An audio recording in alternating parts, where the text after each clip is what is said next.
నమస్కారం. Welcome to News Local. Mukkoti Ekadashi పర్వదినాన్ని పురస్కరించుకుని మండపేట శ్రీ వెంకటేశ్వర స్వామివారి ఆలయంలో భక్తులు పోటెత్తారు.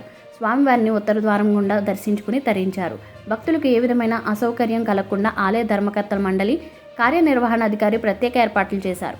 సూర్యుడు ఉత్తరాయణానికి మారుటకు ముందుగా వాచి ధనుర్మాస శుద్ధి ఏకాదశిని ముక్కోటి ఏకాదశిగా పిలుస్తారు. శ్రీ మహావిష్ణువు గరుడ వాహనుడై 3 కోట్ల దేవతలకు ఉత్తర ద్వారమందు దర్శనమిస్తాడు.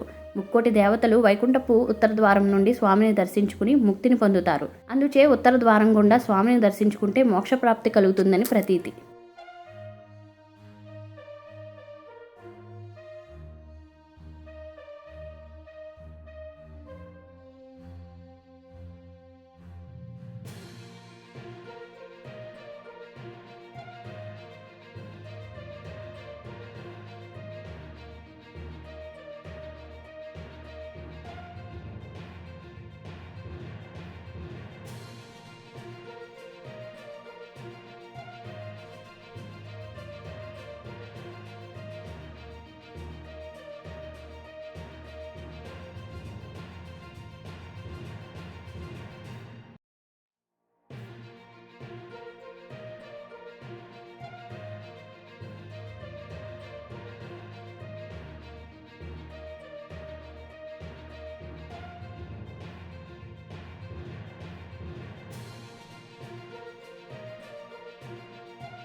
కోనసీమ జిల్లా మండపేట పట్టణంలో వేయించేసి ఉన్న శ్రీ వెంకటేశ్వర స్వామి వారి సన్నిధిలో ఈరోజు ముక్కోటి ఏకాదశి సందర్భంగా వేకువజాము నుంచి కూడా శ్రీ స్వామివారికి ఉత్తర ద్వార దర్శనం ఏర్పాట్లు చేయడమైంది.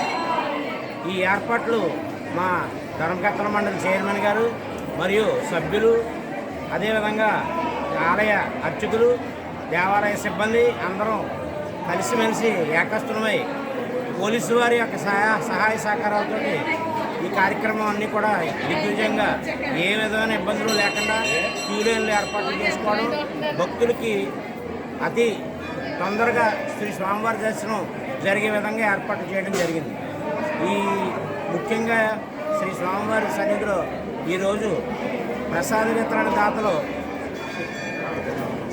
శ్రీ కాడకూరు గొల్లబాబు గారు, అదే ప్రకాష్ గుప్తా గారు వారి యొక్క దాన సహాయంతో స్వామివారికి ఈరోజు భక్తులకి ఉచిత ప్రసాదం, అదేవిధంగా పూల డెకరేషన్ కూడా చేయించడం జరిగింది.